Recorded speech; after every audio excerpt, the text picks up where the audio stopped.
All right, welcome to the first Disposable Arts podcast radio show. We're still not 100% sure what we're calling it. However, we're hoping to do these weekly, basically just a weekly hip-hop podcast, talk about some news, talk about some hip-hop albums that came out recently, and just kind of shoot the shit. We're here with Jason versus Bosco. Definitely check him out. The link will be in the description for all of our channels.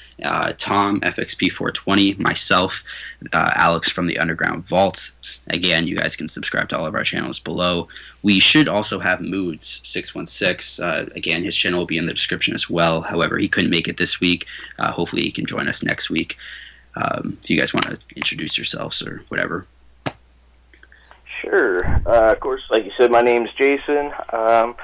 On YouTube a bit. I haven't really put out a lot of videos. So probably see me commenting on Alex and Tom's videos quite a bit.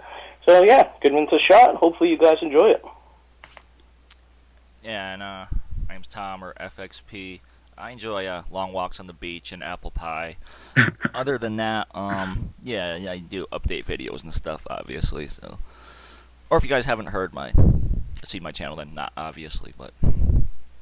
All right, so this is the first week that we're doing this, obviously. So we're not, we don't exactly have everything set in stone or everything planned out perfectly. However, hopefully that this turns out decently well. We're going to start with the news segment here and just kind of talk about some of the stuff that's happened over the last couple weeks, some of the announcements, some of the kind of just general hip-hop news, and some surprise releases and whatnot that came out over the last couple weeks as well. And then we'll start talking about some of the hip-hop albums that we decided to talk about for this week.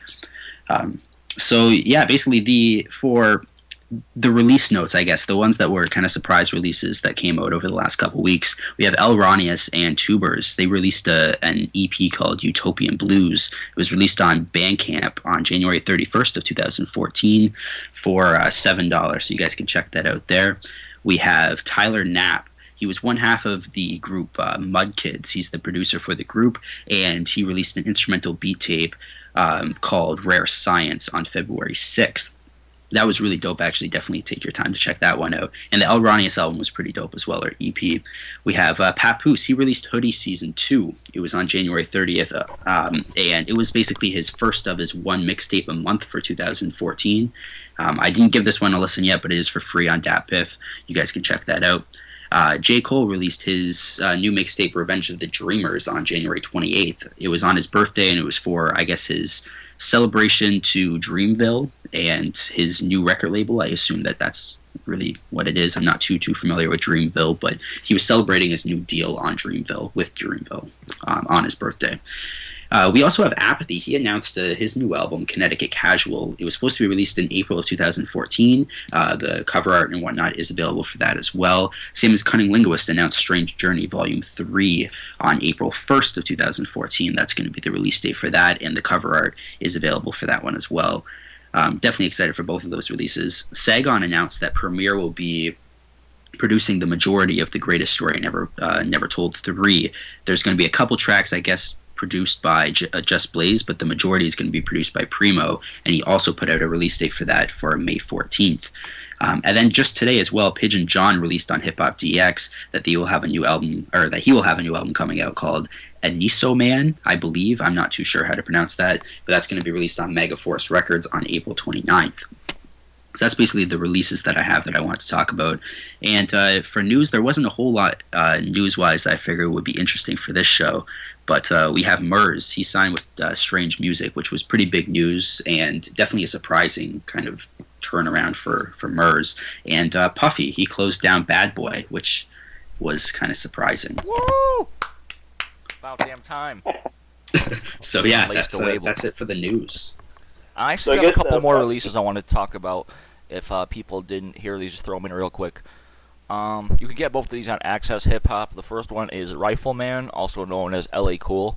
He came out with a CD called Street Symphonies, which is really, really dope. If you guys don't know who he is, I don't really know how to describe him. I guess like kind of gangster hip hop, although he's not really gangster. It's just hip hop. It's just good Cali hip hop.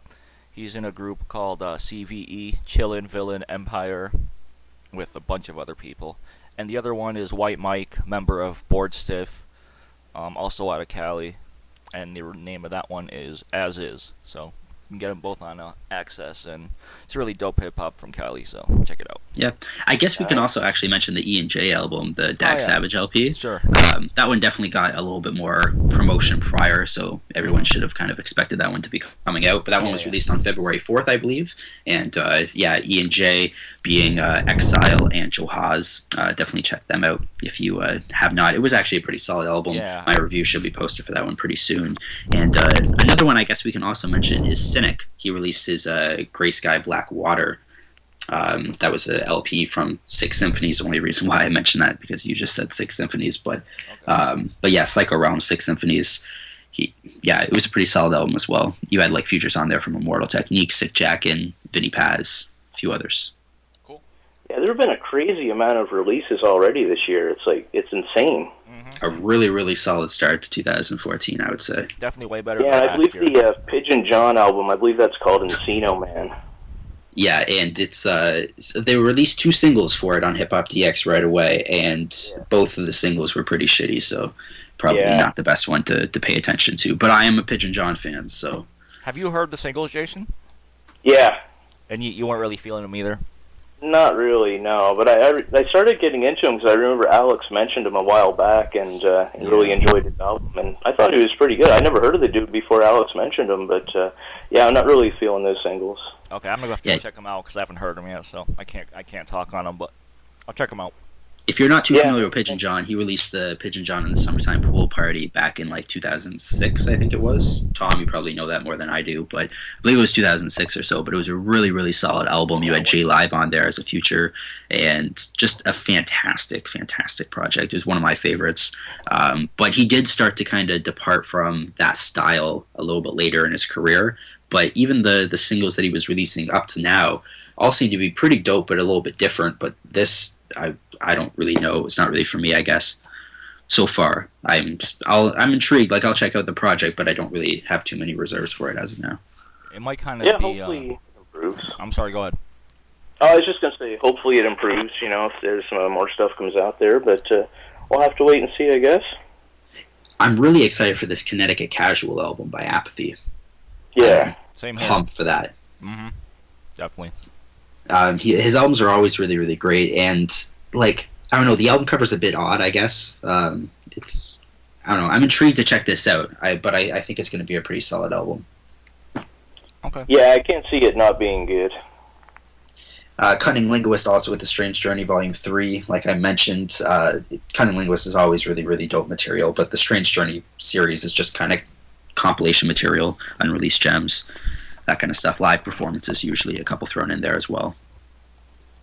What is the Connecticut Casual album cover look like that you said it's kind of strange? I'm going to look at it right now because I haven't seen it yet. But there's like a bunch of flags on the borders, and then there's just like one guy standing up. It's kind of animated.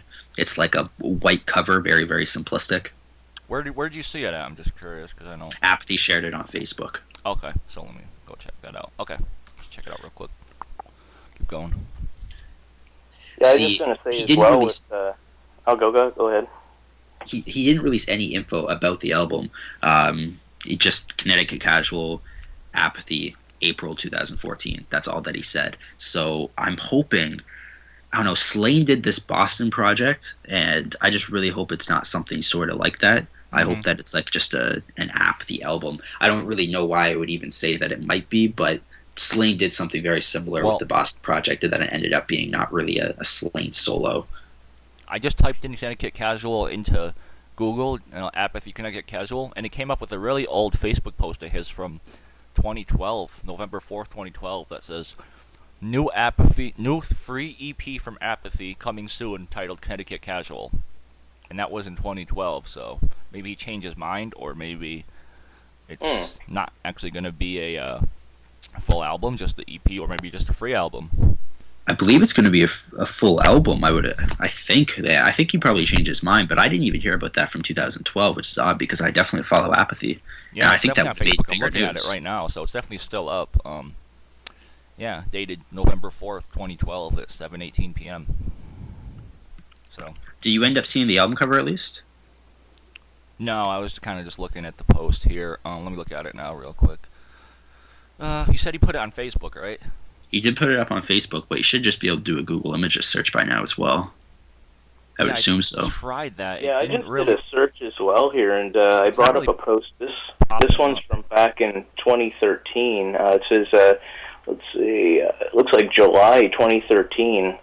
And Apathy had posted after tour, getting in the studio to work with my bro Harry Fraud to finish this Connecticut Casual project. Late August or early September release. So obviously, those plans have changed. Yeah, I guess so. I guess it's been a long time coming, huh? Holy shit. Yeah. If you just do a Google image search for Apathy Connecticut Casual, the first one that comes up is the album cover. Yeah, I didn't think this was a cover because you're right, it is kind of weird. It's just like a pirate skeleton. Yeah. Holding a head, yeah. Flags underneath and on top of all the letters. Yeah, I see what you mean. It's yeah, it is kind of weird. Plus, it's not really clear either. It's kind of shitty quality. So. Well, the one that he posted on Facebook was a lot more clear. I'll give you that. See, but yeah, it's just I don't know. It's the least intriguing Apathy cover, I guess. I don't know. Definitely. On the Wikipedia for it, it says Connecticut Casual was the third upcoming extended play by underground rapper Apathy, due to be released for free on May 2014, which isn't right at all. In May, and in July 2013, he announced it, working on a new EP with Harry Fraud titled That. It was original.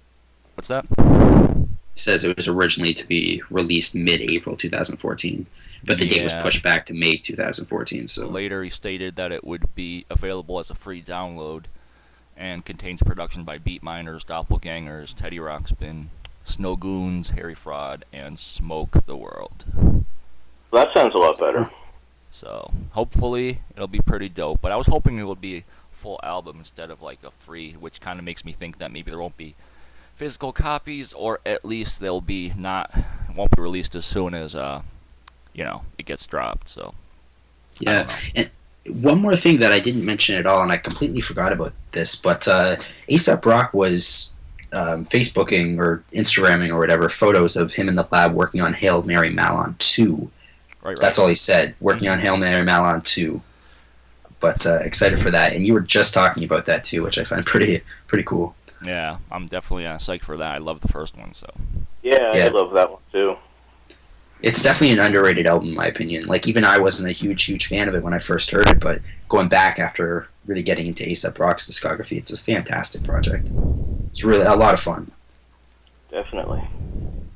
All right, so I guess we can start talking about some of these albums. The first album that we had to talk about was Step Brothers, Lord Steppington. This one was kind of our group pick. Basically how we decided to do this here is we each picked one specific album to talk about amongst the group, and we decided to do one group pick as well because no one picked Step Brothers, and we needed to talk about Step Brothers. So Step Brothers, Lord Steppington. I guess, Tom, if you want to start it off, and how do you feel about the album? Sure, I really enjoyed it. I thought it was really good. I know they've been talking about doing it for a while now. I've been expecting it for a long time, ever since, I don't even know when I first heard of it, but I know it's been a while, so. I'm a pretty big fan of Evidence, huge fan of Dilated for years, since the late 90s, I want to say. I think I first heard them probably in like 98, maybe, somewhere around there. And I don't know when I first heard Alchemist, but I've always enjoyed his work for the most part. Yeah, there's some stuff that I don't love from him. I don't know, like, off the top of my head, what that would be. I know there's some tracks he did with Mobb Deep that I didn't really care for. He did work for them that weren't that great. Let's see. Yeah, I don't know. That's just one example. But the album itself I loved. I thought it was great. It was just exactly what I wanted. Just them having fun. And that's basically it. That's what I thought it was going to be, and that's what it was. I have no complaints about it. Other than maybe I would like to see a bit more production from Evidence, because I do like his production from what I've heard off his various, his random colored tapes there, like the red tape and the green tape and whatever else he's had, so. But yeah, I definitely like Evidence production as well. Yeah, if that's like the only thing I would maybe like to change if I was going to nitpick, but other than that, yeah, I enjoyed it. It was pretty damn good, so it's what I wanted, basically, and I got what I wanted, so. You mentioned Evidence's production. When you listened to this album, did you know that he produced Byron G going into it, or did you weren't aware of what one he actually produced? Yeah, I knew because I looked at it when I was listening to it. So. Okay, yeah, because listening to that song, like I would have been certain that was an Alchemist beat and not an Evidence beat. Definitely, I hear you. Yeah, I pretty much agree that would, they do have kind of a. I don't want to say a similar style always because Alchemist can do different styles, obviously, but you definitely usually know an Alchemist beat when you hear it. So, and I would agree with you that. Yeah, exactly. And another thing I just wanted to ask you there, you mentioned you're a big Dilated fan. What do you think of Rocka? Do you think he's a solid MC, or did you always prefer Evidence over him? I kind of always liked Evidence a little bit more, although, like, when they were doing their Dilated thing, I kind of liked them on an even level. Now I think Evidence is I like him better. Yeah. And yeah, I just hear a lot of people, like, just constantly talking shit about Rock. I've heard people say he's like one of the worst MCs around and just Evidence crushes him on everything, but I always thought he was pretty decent with Dilated. Yeah, I didn't think he was that bad with Dilated. I thought he was pretty decent. He wasn't like the best MC. He's not like amazing, but he was good, Yeah. I enjoyed pretty much all their work together, so he's never did anything that I was like completely disappointed with, although I think I've heard everything he's done. So yeah, I've always liked Rock ever since.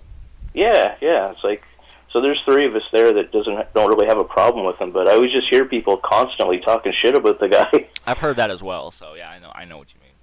I've definitely heard it as well, and like even on Futures as of recent, like he was on the new Snow Goons album, he was on Nuclear Winter with Perseverance. That was a really dope track. I loved the Rock Era Science verse. It was great, and I've always liked him on Dilated People as well. He had an energy to him, and Evidence was a more unique MC, but at the same time, he had energy, and he really was a good contrast, I would say, to the group. Definitely, yeah.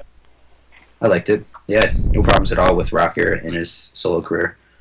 Cool. And we didn't get to. Yeah, actually, I guess Rocker appeared on one track off the Step Brothers album tomorrow. Yeah, he was on one track. Yeah.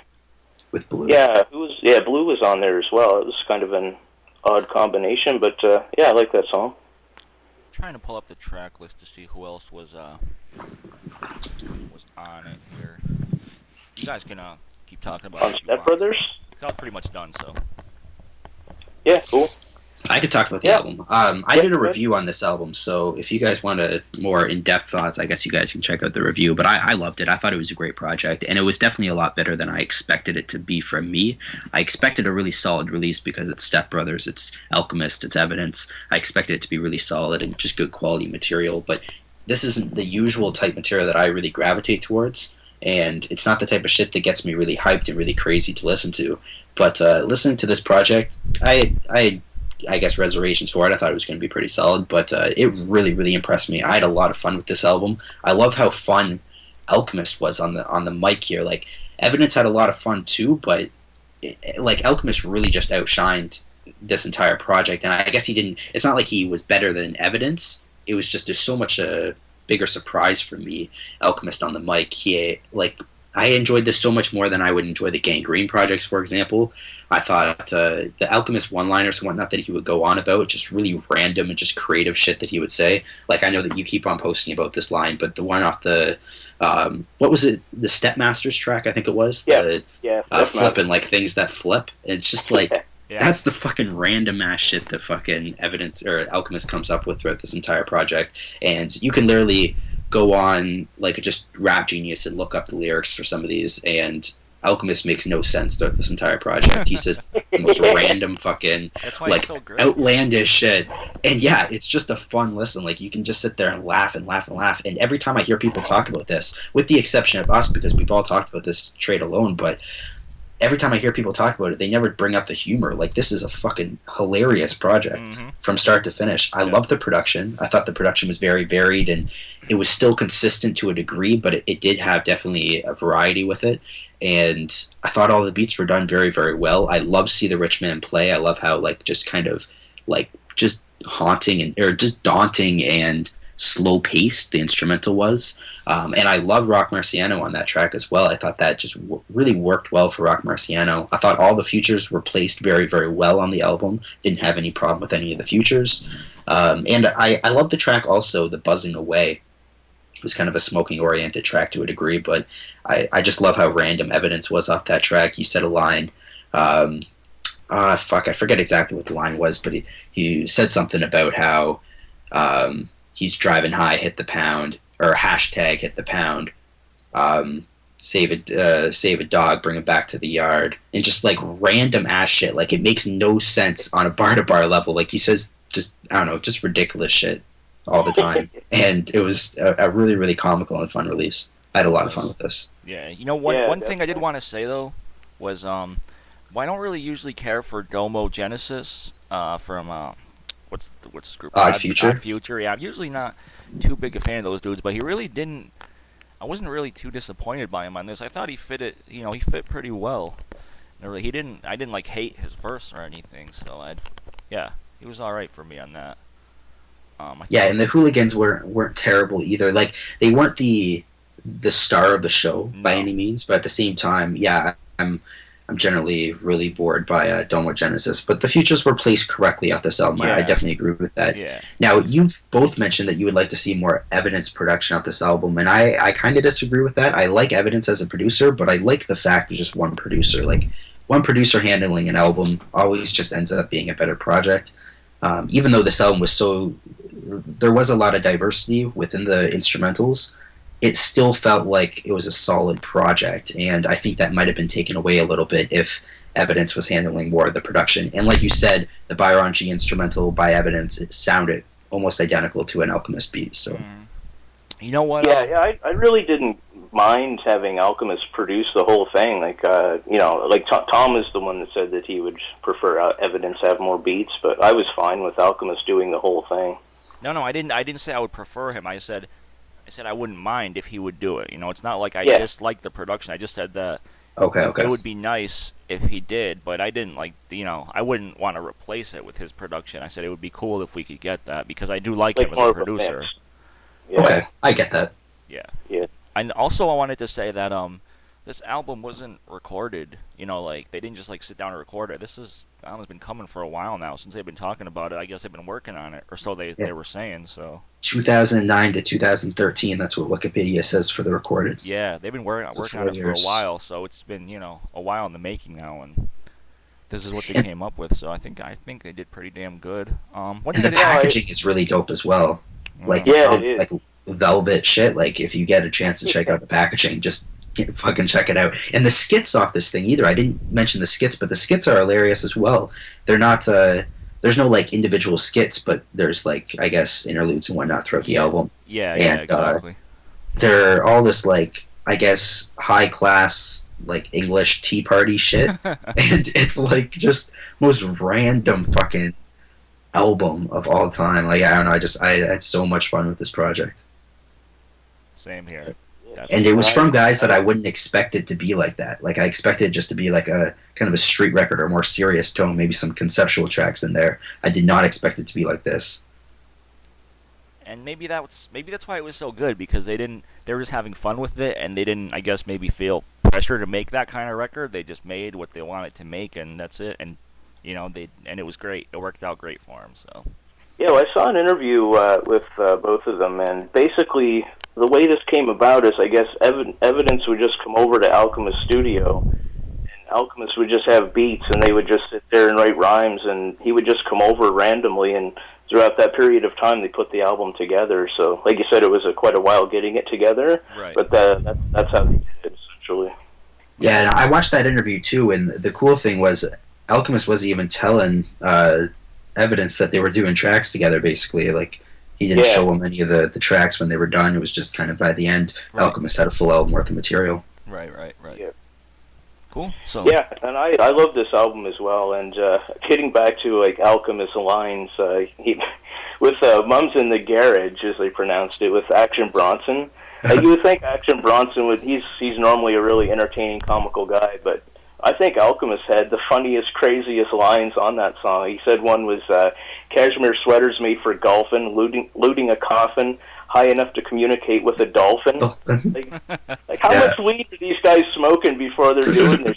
And it's like it's just a couple dudes hanging out. These lyrics are only produced by mass quantities of weed. Yeah, like, that's how it happens.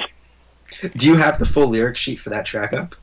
I don't, no, but I remember another one he had is the Moron Olympics one. He's like, Moron Olympics, toss a midget like a discus.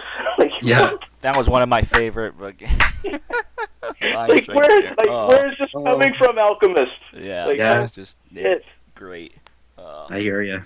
Good stuff. But yeah, probably one of my favorite tracks on here is See the Rich Man Play. Of course, you guys know I love Rock Marciano, but yeah, that beat was perfect for him, and the casino sounds in the background. It's just a great atmosphere for the song, but yeah, that's one of my favorite songs as well. Yeah, it was a really, really solid project. It still wasn't my favorite project of January, though, which was surprising. I really expected this to be my favorite project, but January was just such a fucking dope month. But I really did like this project. I really did. Yeah, top notch. I think it might be my. So, Jason, if you want to talk about your album that you picked, yeah, then sure. we can all kind of discuss that. Cool. Yeah, just bouncing off of what I just mentioned is I picked Rock Marciano's Beaucoup, and like I mentioned as well, I love Rock Marciano, so he's one of those artists that I'm not going to really listen to anything he's putting out before I buy it. I'm just going to buy it, so I know I'm going to like it. So, I mean, with this project, it is probably my least favorite project that he's released, but I still liked it quite a bit. And this one, I don't really consider it to be like a rock solo release, because he has features on every track. So it's almost like a producer album. So he produced everything, and he picked features, guys that he likes or friends with or whatever. But he placed them on tracks that they all sounded really good. So I really enjoyed this thing. I'm just kind of interested to see what you guys thought of it. Yeah, I guess I'll go next. I thought it was pretty good too. I pretty much completely agree with what you said. It wasn't my favorite, probably my least favorite actually, Marciano project, but I didn't dislike it. You know, it was definitely good. Trying to pull up some of my notes that I had here. Let's see. So I really enjoyed the tracks that he had with this dude called Knowledge the Pirate. Like the Slingers track, I thought was pretty good. And what's the other one called? 10 Toes Down. That was pretty good. I liked Action Bronson on it. Those songs were actually on The Pimpire Strikes Back. I didn't hear that, so I completely missed that project. So I was just going off what was on this. Because Slingers was off of that, and 10 Toes Down was off of that as well. Okay, cool. Drug Lords and I didn't hear that. Didn't know were the Knowledge the Pirate tracks off this album. Yeah. So was that actually a mixtape, and then this was the album, or was this a? Because I know it had. Yeah, the Pimpire Strikes Back was released as a free album, so that came out. I believe it was in December as well, and then Merci Beaucoup came out at the end of December. So he released the Pimpire Strikes Back as a free, and then this was an album. Because I know they have physical releases for both, so. Yeah, you can get a physical for the Pimpire Strikes Back, but it is a free download as well. I never really have anything bad to say on Rock Marciano. I know some people kind of say that his voice is, he doesn't have any energy in his voice. He's not enthusiastic, or he's too low. I've heard all these complaints before, but. Yeah. I mean, some people say he's boring, but right. I mean, the beats that he rhymes over are perfect for his style. Yeah, exactly. That's what I was just gonna say. Yeah, they're great. He knows what he needs to go over, and that's what he made for this. A lot of the one thing that I could have, I guess, I've never really been a huge fan of is this dude Willie the Kid. You guys know who that is? Willie the Kid. I've heard of him. He was on the track. He was on a track with Action Bronson called "Sincerely Antique." You're definitely talking about the different project, though. Yeah, you're on the Pimpire Strikes Back. No, I'm on Merci Beaucoup. That was track 8. Track 8 was Soul Music featuring AG. Alright, my track list is all fucked up. Then maybe I listened to. You probably listened to the other album. I don't know if it's I think labeled wrong or whatnot, but maybe it's like a blended between the two or something. How many tracks are on this thing? 15. Yeah, there's 15 on Merci Beaucoup. Hold on a second. 43 minutes and 45 seconds. Well, shit, we could talk about the Empire Strikes Back, because I actually liked that. If you want to. I thought it was better than Marci, Beaucoup, man. I friggin' love that album. Like, that song he did with Madlib, The Sacrifice. It's like, holy shit. Yeah, man, you know what? Those guys did the whole album together would be great. You guys are right, though. It has, they're the same album. I didn't even realize this because I didn't listen to this album. It's the same track. It's just, a different, album name. It's the same tracks that are supposed to be on the Empire Strikes Back. It's just under Marci, Beaucoup, so. That's hilarious. Oops. Yeah, okay. we'll keep talking Well, I'm not gonna talk about this album then for obvious reasons. So, you guys say what you want. Okay. And I'll talk about this one. All right. So I listen to Marci, Beaucoup, and I'm not the biggest Rock Marciano fan. I was really impressed by him with the Step Brothers track, and I figured maybe if I listened to a little bit more, and I didn't check this out when it was originally released. I checked it out because we were doing this podcast, and I like this. I like this album. I didn't think it was fantastic, but I definitely did like it, and there was a number of tracks off here that I really enjoyed, and I think it was because the fact that there wasn't a whole, like, I guess Rock Marciano appeared off most of these tracks, if not every track, but at the same time, there was a lot of future lineup, so it kind of broke it up, and it wasn't just a Rock Marciano project, and I kind of like that. Rock Marciano is a really dope MC, and just lyrically, like, bar for bar, he's really, really dope, but at the same time, he has this, like, really kind of nonchalant, like, monotone flow, and just kind of puts me to sleep after a while. It was really nice to hear an album like this, though, where it was kind of broken up. I know that Mike Seatown from Dead End Hip Hop brought up that he sounded identical to Evidence, and he was off Love Means, the second track, and he's exactly right. Like, you literally can't tell who's who. And I know that other people were like, that's not the case at all, but I definitely agree with Mike Seatown. I would not be able to tell the difference between Evidence and Rock Marciano. A little bit more so off the See the Rich Man Play track, but not off this at all. I do really like the Knowledge the Pirate track, though, with Freeway. Didn't know that was off the Marci, Beaucoup album, and I found that was an awesome track. Freeway was really dope, and Knowledge the Pirate was pretty dope as well. Definitely liked him. Matthew Regazzino was off of this album, and I don't like that dude at all. He does nothing for me. He's really boring, really kind of mediocre. I ripped into his album that came out earlier this year, the Brownsville Jesus mixtape. Didn't like that at all. Didn't like his version off this track either, or his verse off this track. I guess a couple other tracks. I guess Cut the Check with Blue and Quelly Chris. I love that track. I thought that was really dope. And overall, I like the instrumentals. I think Rock Marciano is actually a pretty dope producer. I never really paid attention to him as a producer before really this album. So I like him definitely as a producer. But, and yeah, I enjoyed this. This is probably the more favorable Rock Marciano project that I heard, actually, but only because I'm not the biggest Rock Marciano fan. That's kind of my thoughts off the album. I just want to say that I do actually have this album, and I did hear it. So apparently I was listening to both without even knowing it. These tracks are all fucked up. Because the second track is Love Means with Evidence, right? Yes. Yeah. Okay. And then, yeah, this one has, yeah, okay. That's why I was like, when Jason was saying every track has features on it, I'm like, wait, only like a couple of my tracks have features on it. Why? Okay, so I do know this album, too. I thought the Empire Strikes Back was a much better project. All like as far as production goes, he had some really good producers on there. Evidence, Word Finesse, Alchemist, and Madlib with the Sacrifice. I really love that beat that Madlib did. Yeah, I agree. I thought that album was better. Now that I know which one's which. Holy shit. Now, I did not hear Empire Strikes Back. I did hear Reloaded, though, and then I did hear the what was the album that he put out before Reloaded? It had like a deluxe edition or whatever put out as well. Yeah, Markberg. I heard that. Yeah. That's my favorite album of his.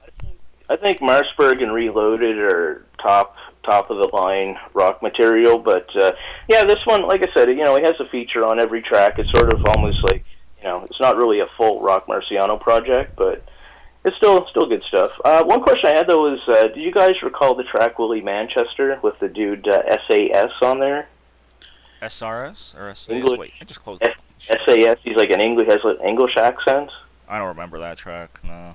No, I don't really remember that either. I see it on track list here, track 12, featuring SAS, but not too familiar with it. It didn't stand out. Yeah, I never heard that dude before, but I thought he killed his verse on there. But yeah, that track really surprised me a bit. So I went and checked him out on YouTube, and I watched a few of his videos. But most of the beats that they have, it's like these with the Euro Gang, it's called. And most of the stuff is like dubstep and like weird electronic beats. I was like, what the hell? Like coming off of this track and beat with rock, and then like that's normally what he does. It's like totally contrasting. But yeah, so I was kind of disappointed there because I thought he had a really good verse on there.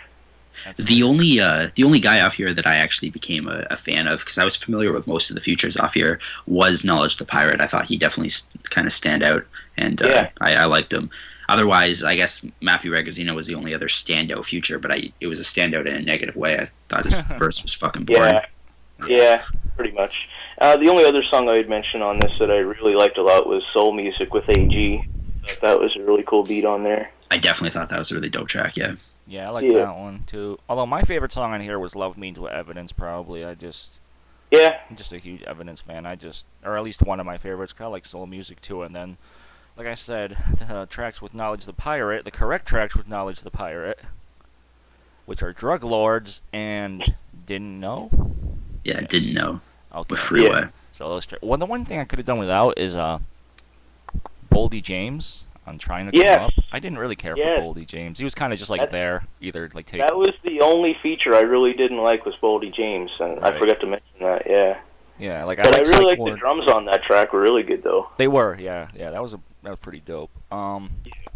Psych Ward I really enjoyed Gangrene. I liked, so Kai liked Confucius with Ka. I've always liked Ka though, so.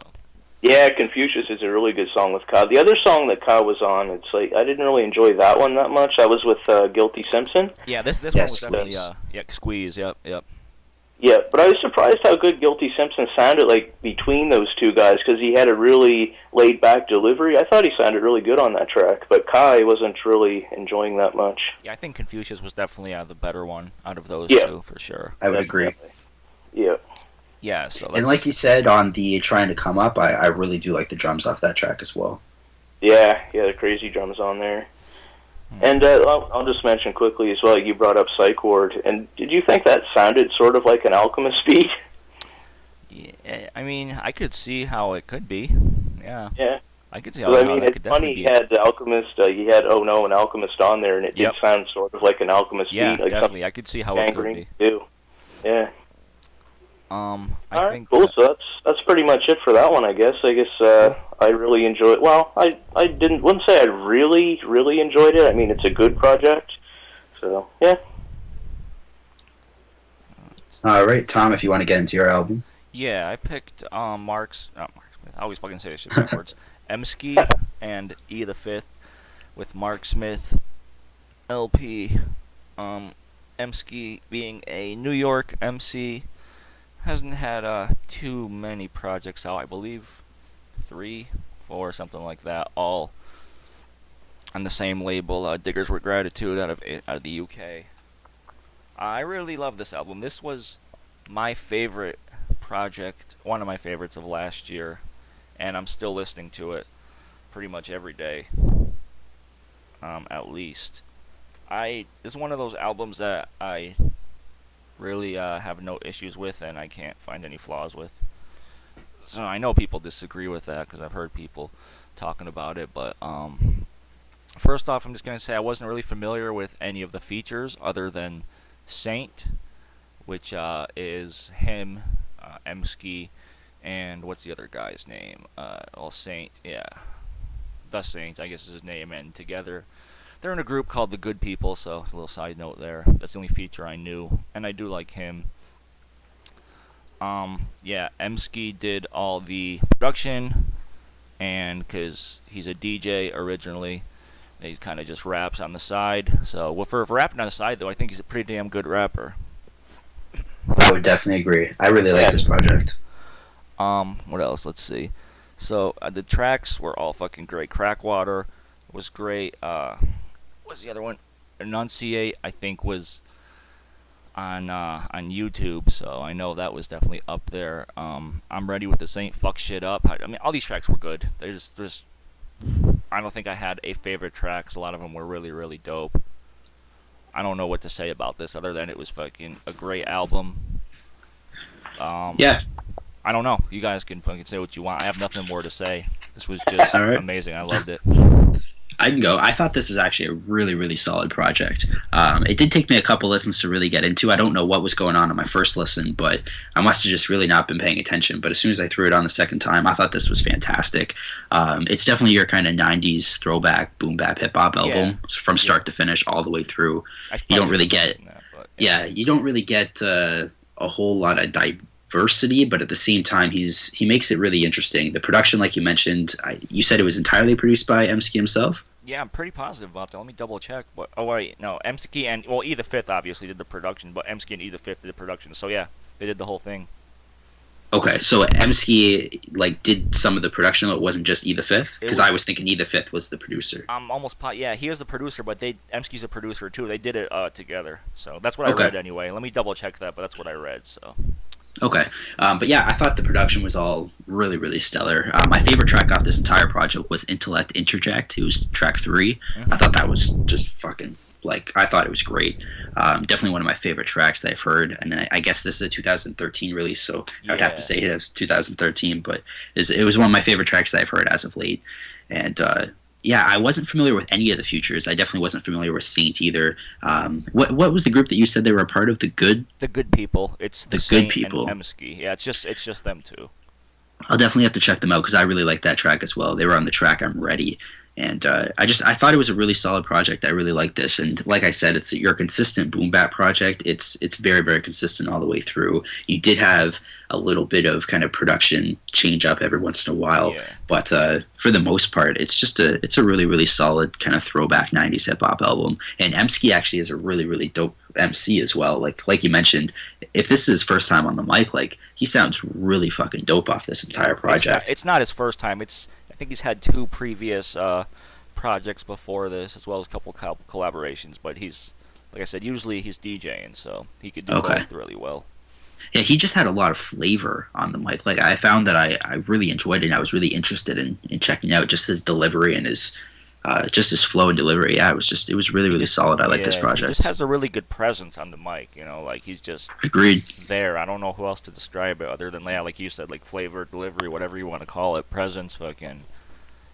Yeah, that's the way I felt about him as well. Is he an older guy? Is he in his 40s or something? Because he just has an older guy approach. He does have really good command and control of everything. Mm-hmm. He is. Yeah, he's an older guy. You're right. Okay, cool. Yeah, because that's what I picked up when I was listening to him. So he just sounded like a guy that's been there. He's has control of everything. But if you're done, Alex, I just wanted to say the first half of the album I definitely like more than the second half. The first couple songs, the beats were really subdued, and his voice was basically overpowering, which was really cool, I thought.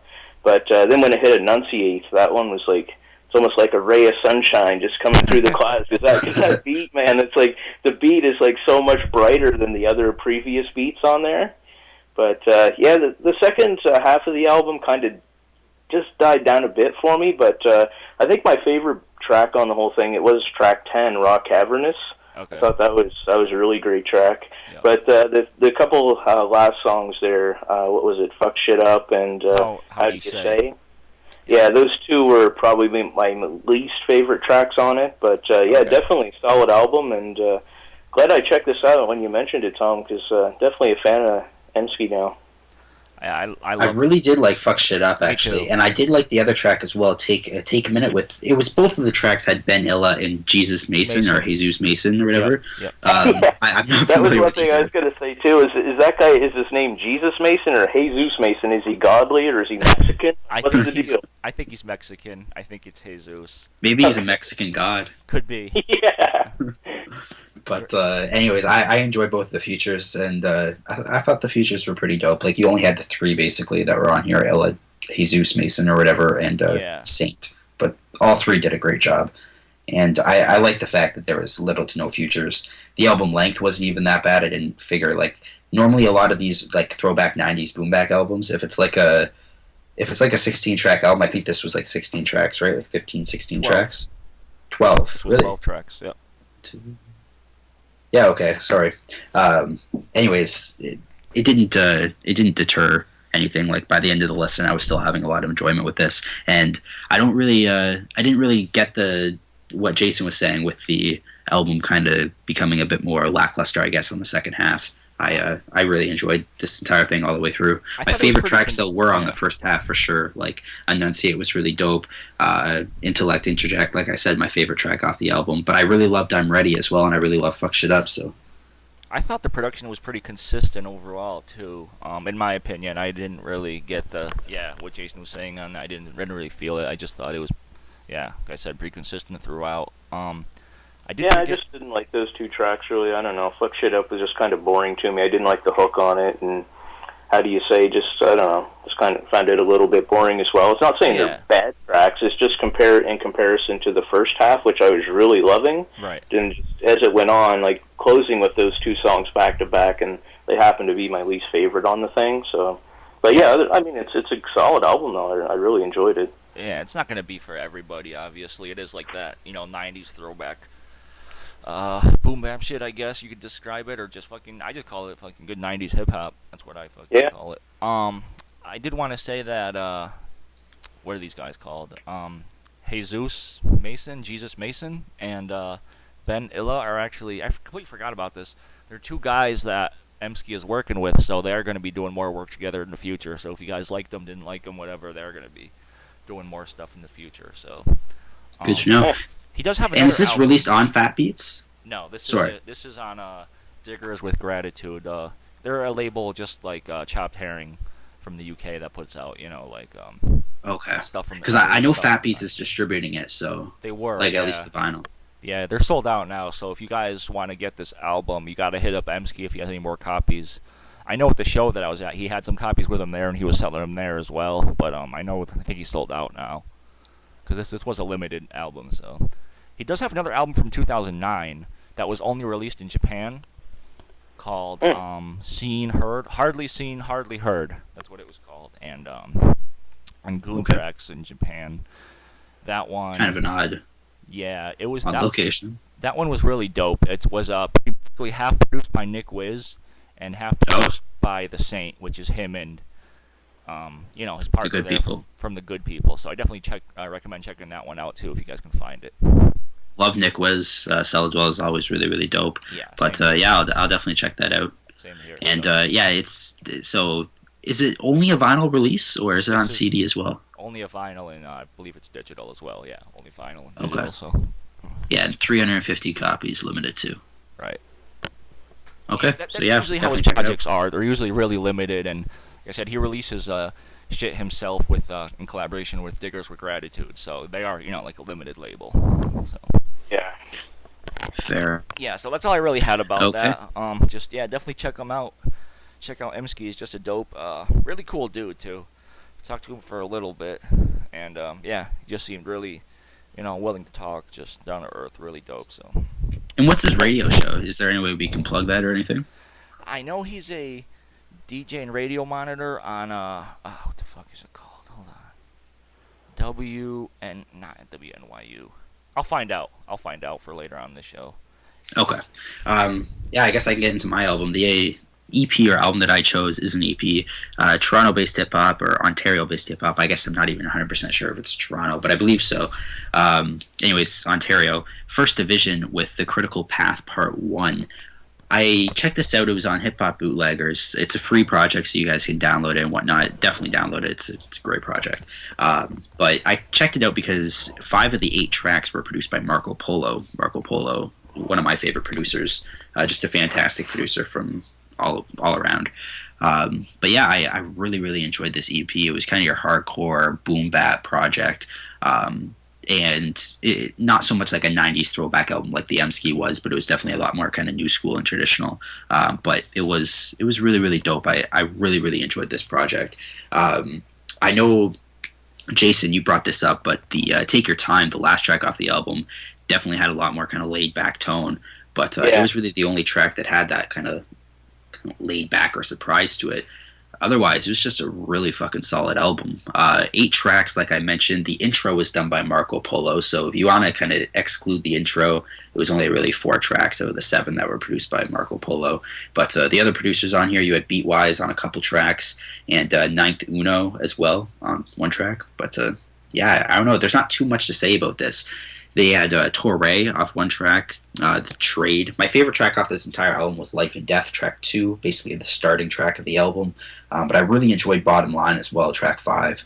I love Marco Polo's production. It's your hardcore kind of, boom bap, hip hop, and it sounded really, really street and just gutter, and it was a really, really dope project from start to finish. It wasn't like Marco Polo's tapped in other styles of production before, but this is definitely where he feels most comfortable at. So there's not a whole lot to say about this though. Like Granddaddy IU is off this thing at OG as well. They all did a really great job. Like I'm a huge fan of Torre and at OG. Granddaddy IU, it's nice to hear from him. He's doing a lot more recently, so it's a solid project from start to finish. Definitely check it out. And it's Canadian hip hop as well. Like if you're Canadian, definitely support your Canadian scene. And it's free, so download it. Yeah, definitely. I really enjoyed this album. EP, I guess I should say. But it's just straightforward, in your face, hard beats, hard rhymes, except for the last track, like you mentioned, Take Your Time. Actually, when I was listening to that, I was just doing things around the house, just walking around, wasn't really paying attention. And then that track came on, and I was like, oh shit, must be over, something else came on. Then I realized it was actually a track off of this album. It's just a total change of pace from the previous tracks. But yeah, beat-wise, Marco Polo, like you said, you can't go wrong. Anything he does is pretty solid. And I did like the tracks with Beatwise and the 1 track that Ninth Uno did as well. But favorite track on the album, I go with the one Torre was on, The Trade. That was a really, really good track. Torre and Marco Polo, obviously they've done work together in the past as well. So, yeah, I really enjoyed this. So I'll be looking forward to any new releases by First Division. Yeah, same here. I pretty much agree with what you guys said. I didn't really have any issues with it. I would like to hear maybe a full length by these guys. If Marco Polo maybe did all the production on it, I wouldn't have a problem with that. I thought they sounded great over his work. Who else did the production? You said Beatwise. Yeah, and I haven't heard of Beatwise. Is he part of the group, or is he just someone else that they got to produce? Do you know, Alex? I'm not 100% sure, to be honest. Okay. The DB project is a duo, the Setbacks, a total of 8 tracks. Jams from originally Bomb Shelter Association colleagues Shiloh and Expertise, included the reader-approved singles The Trade and Life and Death. It doesn't really say much about it. Features beats by Ninth Uno and Beatwise. If he was somehow associated with them, or if he was because I know I've heard of Ninth Uno before, but I've never heard of this guy. So yeah, he was cool too, though. Yeah, obviously these guys already said that the last track had a little bit different feel to it, but yeah, I enjoyed it. I had no issues with it. My favorite track on this was probably maybe the track with Torre. The Trade was pretty good. That was the lead single for the album as well, by the way. Okay, cool. I enjoyed that track. I thought it was done pretty well. Life and Death, the second track, was pretty good too. So overall, pretty good though. Pretty solid release. Yeah, like I said, I would love to hear more stuff from him. I did really like The Trade as well. Like Jason mentioned, like Marco Polo and Torre, they sound great together. The Double Barrel is a fantastic project. I've reviewed that on my channel, but it was great. They kind of remind me of I don't know what to put my finger on. Just like a great duo from maybe a little bit. Remember that group I was playing you yesterday, Jason? Raw Produce. Yeah. Yeah, there's this group called Raw Produce. They don't sound like them, but I kind of get the same similar feel. Vibes. What's that? Yeah.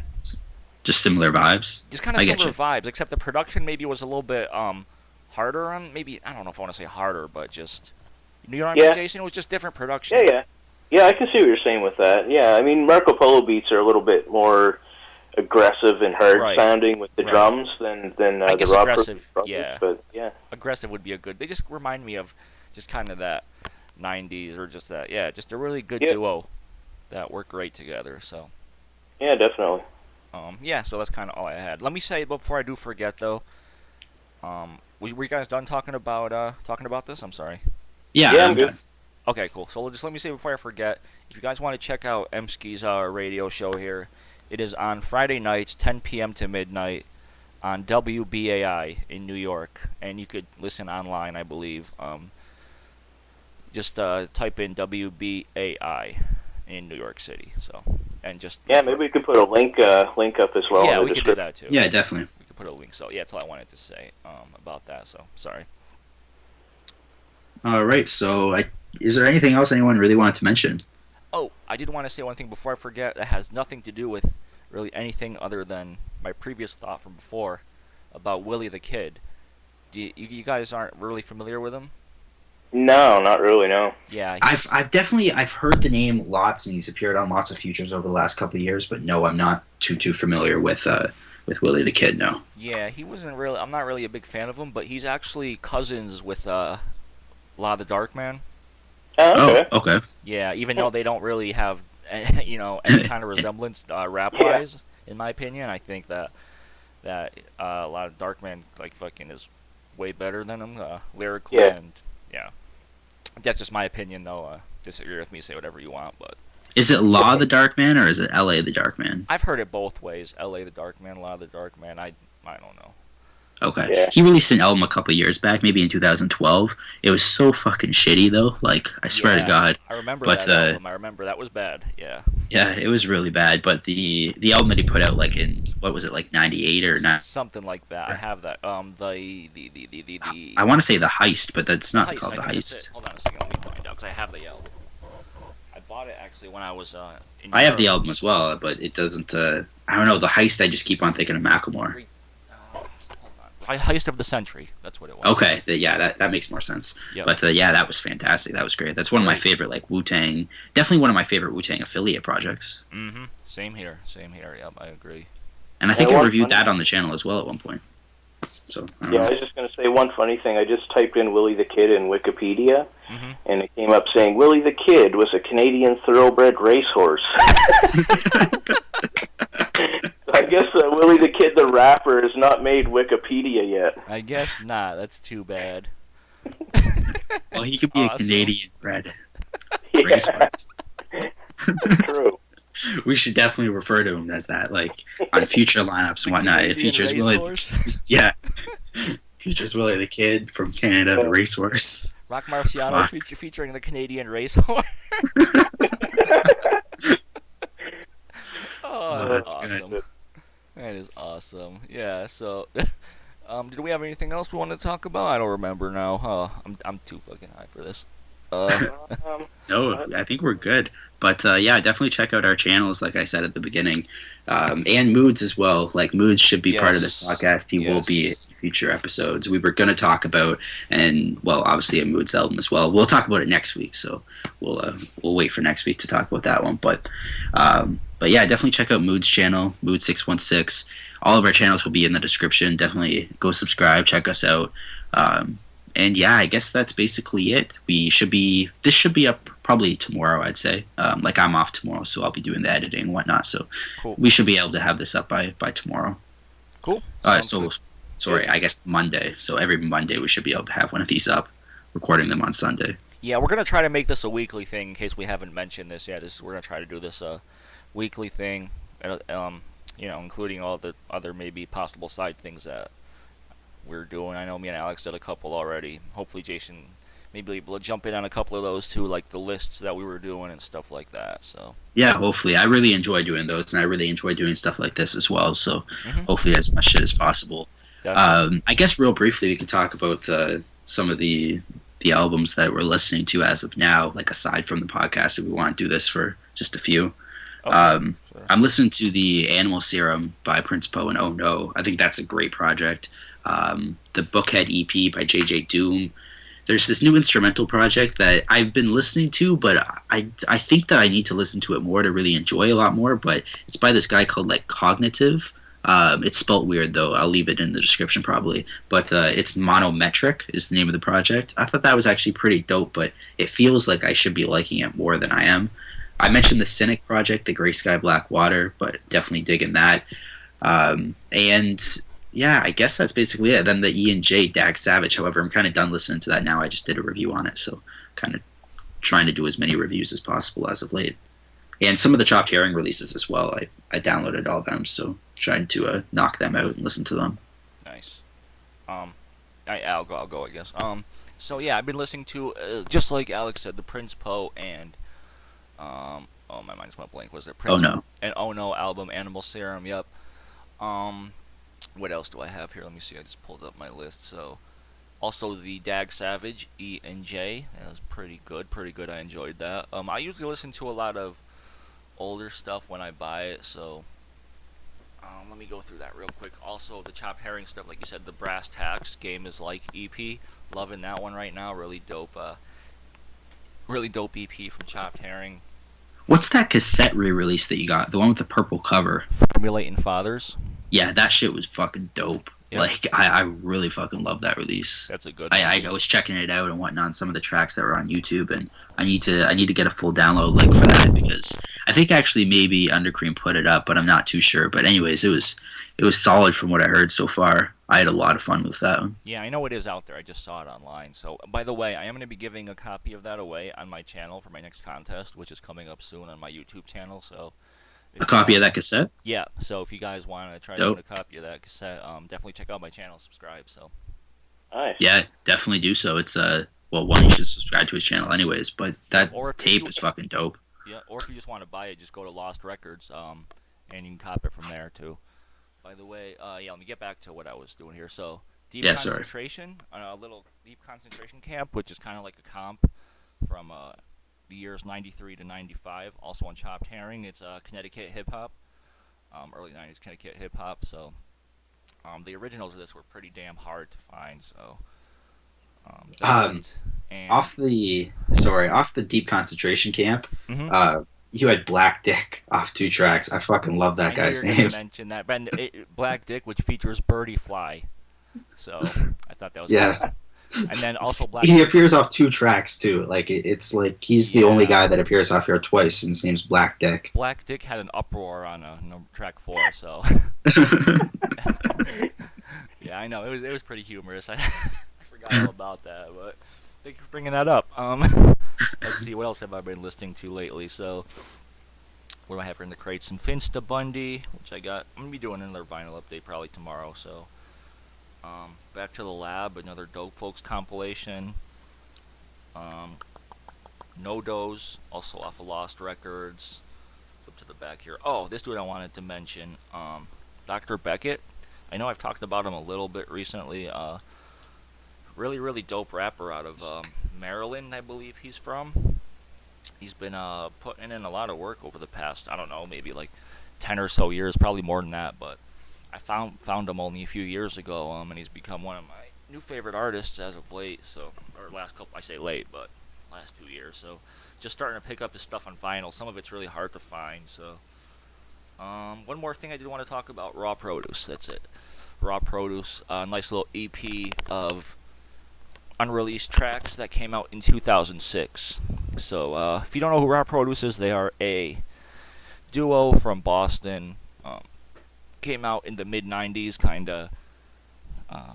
Cadence from Raw Produce, one of the members, actually passed away last year in 2013. And Esoteric wrote a pretty kind of like nice little piece on it, because Esoteric and 7L Esoteric knew them pretty well, being from Boston, and how they kind of hung out and listened to music and stuff. So yeah, you can Google that article, Cadence, Esoteric Hip Hop. It'll come up. That's unfortunate. Yeah, too bad. Rest in peace. Yeah, it was really, really dope too. So that's too bad. But, that so piece you showed me that Esoteric wrote there, that was a pretty nice piece he had there. So you read that yesterday. So, right. Yeah. So yeah, that's all I had. Jason. Go ahead, Jason. Cool. Yeah, mostly what I've been listening to, this was actually inspired by the Kid Tsunami album that we didn't talk about, but maybe next week we'll get to that when Moodz joins us. So on that album, like, he just has a bunch of really, really dope features, and I've been just going back through the catalogs of like Cool Keith, Master Ace. Checked out a bunch of J Live stuff that I haven't heard before. So, nice. Yeah, that's mostly what I've been doing, just inspired by that album primarily. But as far as newer stuff, I don't chew through new music like you guys do.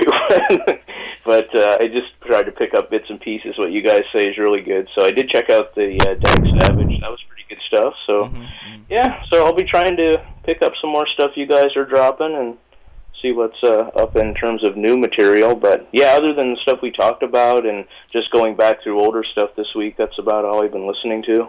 I think you should check out the Animal Serum project by... Yeah, that's one that I definitely meant to check out. I just didn't get around to it yet, but I'll definitely be checking that. I think we should talk about that next week. Yeah, we could put that on our to listen to next. So that's definitely one that we'll be doing next week if you guys are interested. Please leave us comments, let us know what you would like to hear talked about, reviewed. Yeah, because I mean, this time out, we pretty much enjoyed everything that we talked about. We just kind of picked albums mainly that we liked. So if there's anything that you guys want us to talk about, definitely let us know, because I'm sure there's lots of stuff out there that we don't like. Yeah, I mean, sometimes it's fun to kind of talk about shit, but, whatever. So let us know. One more EP that came out is the Hidden N95 EP, and, we're going to be talking about this one as well. I know me and Tom are going to be doing a review on this. Jason, if you've listened to it and want to hop in on that, you can definitely do so as well. But I've been listening to that album, or that EP. I know Tom has been as well a little bit, but we're definitely going to be talking about that as well. And big shouts to N95, Chris, and to Hidden as well. Both good dudes. Definitely. Yeah, they did a good job on their first release together. So. And 95 is the man. Yeah, he's the man, the fucking random ass man. He's fucking all over the place. He's a rock climber. What else does he do there? He climbs trees and he looks at rocks. Oh, okay. I'm sorry, I had that backwards. So he's a rock looker. Yeah, tree climber, rock looker, beat maker. Man, MacGyver. Hopefully he hears this. He's the English MacGyver. Oh, he's definitely gonna fucking hear this. We love you, Chris. Yeah. Okay. So I guess that's basically it for the podcast. It's an hour and 20 minutes. That's actually a pretty decent length. Yeah. It's not too long either. I was thinking it was going to be a lot longer, so that's a good length. I think so. Yeah. Any final words, Jason or Tom? Or I'm good. Just want to say, anybody that does actually listen to this, I should say, thanks a lot, and hopefully you'll check us out in the future. Yeah, thank you. Yep. So that's it.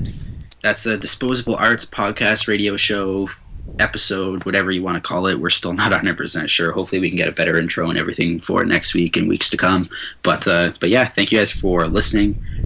Almost fucked up there again. Thank you guys for listening. Thanks for subscribing. Subscribe to all of our channels, and peace. Peace. Later.